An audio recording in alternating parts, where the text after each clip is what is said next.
Απόψε μιλάμε για τη ζωή σας και μιλάμε για τα τραγούδια σας που μπήκαν τόσο πολύ στη ζωή μας. Λοιπόν, θα ήθελα να μου πείτε καταρχήν πώς γράφτηκαν μερικά από αυτά. Ας πούμε τα παιδιά της Ελλάδας παιδιά. Πώς τα θυμάστε? Τα παιδιά της Ελλάδας παιδιά γράφτηκε το 40. Η εποχή του μεγάλου μου έρωτα, ας πούμε. Τότε ήταν. Φυσικά.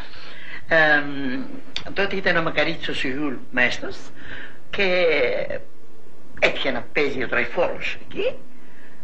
Βαριετέ το είχαμε κάνει, φυσικά, με πολύ μεγάλη επιτυχία, και τον παρακάλεσα να μου γράψει ένα πολεμικό τραγούδι απάνω στο τραγούδι τη Ζεχρά. Που ήταν δική σας επιτυχία και αυτή, το λέγατε τότε. Επιτυχία, ναι.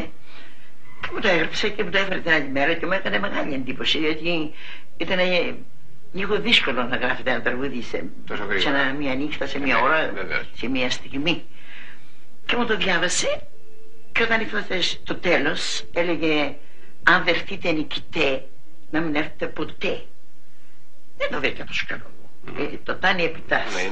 Να πούμε, το βρήκα λίγο σπυρό. Του είπα λοιπόν ότι εγώ, παιδί μου, σε ευχαριστώ πάρα πολύ, αλλά αυτό δεν μ' αρέσει. Καλά μου λέει. Παιδί μου το λέγατε? Τι να του πω, πιτσίρικος ήταν και αυτός. Και πιο κοντός από μένα εδώ που τα λέμε. Λοιπόν, Φρέντι μου. Και το πήρε μετά? Άρχισε να δει. Και το πήρε μέσα και σε δευτερόλεπτα ήρθε και μου διαβάζει με τις νίκες στα κλαδιά, σας προσμένω με παιδιά. Και κοίταξα καλά. Λέω, αυτός έχει περιεχόμενο ψυχικό.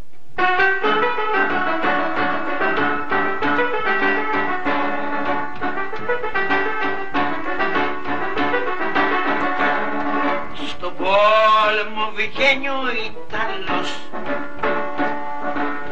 και ο Τζουλιάς του λέει «Έβγα μου σούλη με το βρακί του κουρμπί, γιατί δεν βγαίνεις σου ρε να σε είδω, γιατί μας κάνεις σου ρε το λάδο».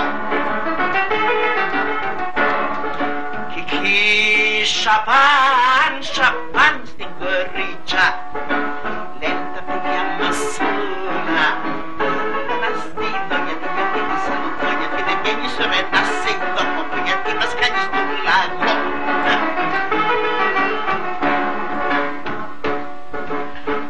Ούσε ο Ρεμπινίτου κρυμμένο στη σπηλιά, ρε κατέβα παρακάτω, φοβάμαι τον δουλειά, ρε φοβάμαι.